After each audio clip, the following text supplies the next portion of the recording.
धेमाजि जिल्लानि समखं ओनसोलनि सोरांस्रि गामिनि रायजो राजाफ्रा लालि दैमानि दैजों हा खुरखाजानानै खैफोद गोनां थासारियाव मोगा-मोगि जानो गोनां जादों। दासिमबो सोरांस्रि गामिनि हा गिसि खानायखौ रावबो दासिमबो होबथानायनि राहा लायाखै। थाबैनो हा गिसि खानाय एबा गरा खुरखानायखौ होबथानायनि राहाखौ लायाब्ला लासै साननैसोनि उनावनो लालि दैमायाव सोरांस्रि गामिया गोमोरलांसिगोन होननानै गामिनि रायजो राजाफ्रा जिंगासिनायजों फोरमायदों। गामिनि रायजो राजाफ्रा थाबैनो सोरांस्रि गामिनि लालि दैमानि दैया हा गिसिखानाय एबा गरा खुरखानायखौ थाबै होबथानो थाखाय सोरांस्रि गामिनि रायजो राजाफ्रा बर' दैदेनगिरि आरो सरकारखौ खावलायदों। सोरांस्रि गामिनि रायजो राजाफ्रा दुखुयै फोरमायदों, गायग्रा हाफोरखौ लालि दैमानि दैया खुरखाजोबनानै लांजोब्बाय होननानै जोंनि खौरांगिरिनि सिगाङाव दुखु फोरमायो। मख'नांगोनदि सोरांस्रि गामिया 150 नखर दं, नाथाय दुखु गोनां बाथ्रा लालि दैमानि दैया हा खुरखाजोबनानै गुबुन थांनो गोनां जाबाय। दा 35 नखराल' सोरांस्रि गामियाव दंसै होननानै फोरमायदों गामिनि रायजो राजाफ्रा। बे जायगाया जोंनि धेमाजि जिल्ला आरो बेनिफ्राय जुनाय महकुमा गोलैयो, ओमफ्राय जोंनि समखं जिपि गोलैयो। बे जायगाया जोंनि गामिनि नामा जाबाय सोरांस्रि बर' गामि। दैमानि नामा जाबाय लालि दैमा। नोंथांमोना मोगा-मोगि जानो गोनां जादों। दा जोङो गरा गुगानिनि जेंनायाव जेनेबा सिगां खेबसे पार्कखौ पाइन होदोंमोन, बे खामानि जादिया। उनाव आरो जोङो होनदोंमोन जे पार्कखौ पाइनखौ होना हो, मोजांहाय सिरस्थायै। बे उननि 2010 सननिफ्रायनो गराया लासै गुगानानै थांनानै दिनैसिम गामि मोनफैलायलांबाय। बे गामियाव सिगां 150 घर दंमोन, ओमफ्राय दा 30-35 घर दं आरो जेनेबा। जोंनिया खेथि बाथियाबो गरा गुगाय मोजां हाया थांजोबबाय दा खेथि बाथिया बहुद दा जायानो जाना दं।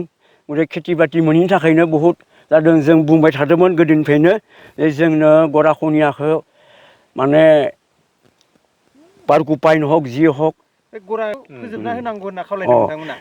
गरा गुगानाय जेंनाखौ फोजोबना होनांगौ होननानै जों बुंदोंमोन, नाथाय बिदिनो होगोन होनना बुङो, दासिम होथ'वाखै।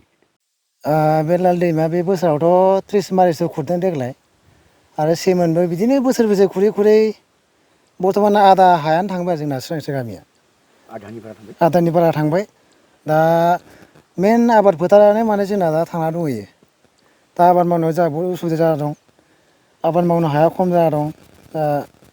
मैगं थाइगंनिफ्राय हक बा माइ खेथि खालामनायाव जोंहा माने बहुद उसुबिदा जाना दं आरो।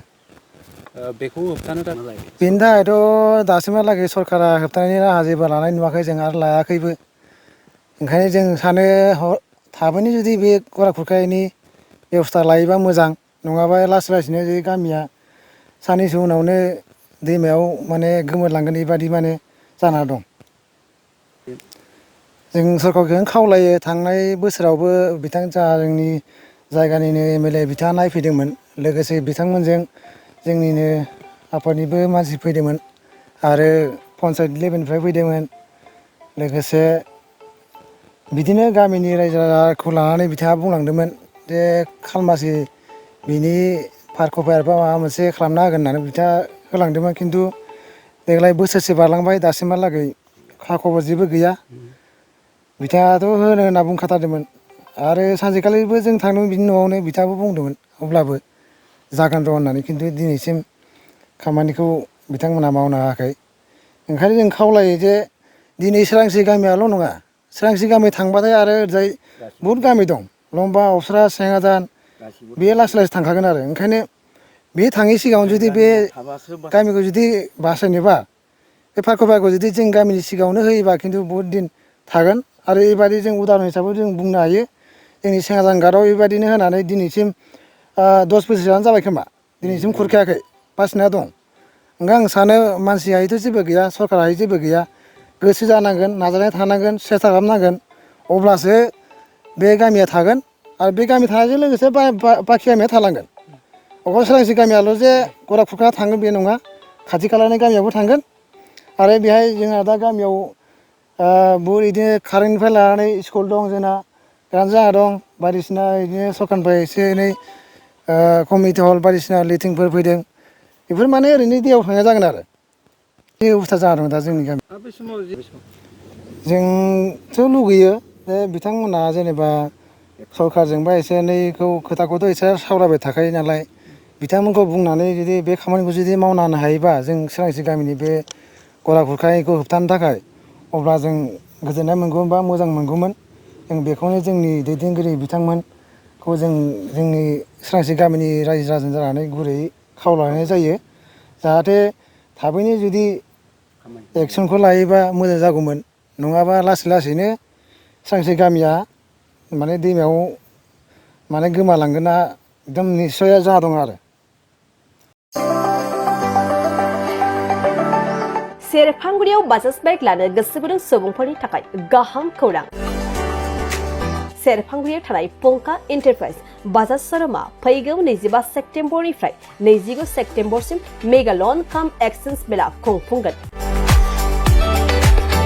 बायगिरि बिथांमोननो आरसि इन्सुरेन्स लाफानानै 10,999 रां बेसेनावनो लवेस्ट डाउन पेमेन्ट होनानै बाइक लानो हागोन आरो 500 रां होग्रोनानै गोसोबायदि बाइकखौ आवग्रिना दोननो हागोन नोंथांमोना सेरफांगुरियाव थानाय पंका एन्टारप्राइज बाजाज शोरूमजों लोगोसे कसुगाव फेस्टिभ आउटलेट आरो सराइबिल फेस्टिभ आउटलेट ब्रान्च शोरूमावबो खुंफुंजानाय मेगा लन काम एक्सचेन्ज मेलायाव फैनानै नोंथांनि लुबैनाय बाजाजनि बाइकखौ लांफैनो हागोन पंका एन्टारप्राइज बाजाज शोरूमा लोगोसे मोजां अफार लाफादेरदों 5 लिटार पेट्रल फ्रि गंनि हेलमेट फ्रि केस होनानै बाइक बायगिरिफोरनो 2,000 रां केशबेक हरफिननाय जागोन आरो मेगा लन काम एक्सचेन्ज मेलायाव बाइक बायगिरिफोरनो 1 बोसोरनि थाखाय 2 खेब फ्रि वाशिं होनाय जागोन आबुङै मिन्थिबावनो थाखाय 6003817191 9101547892 आरो 9101598021 जानबुं नम्बराव खौरां लाहरनो हागोन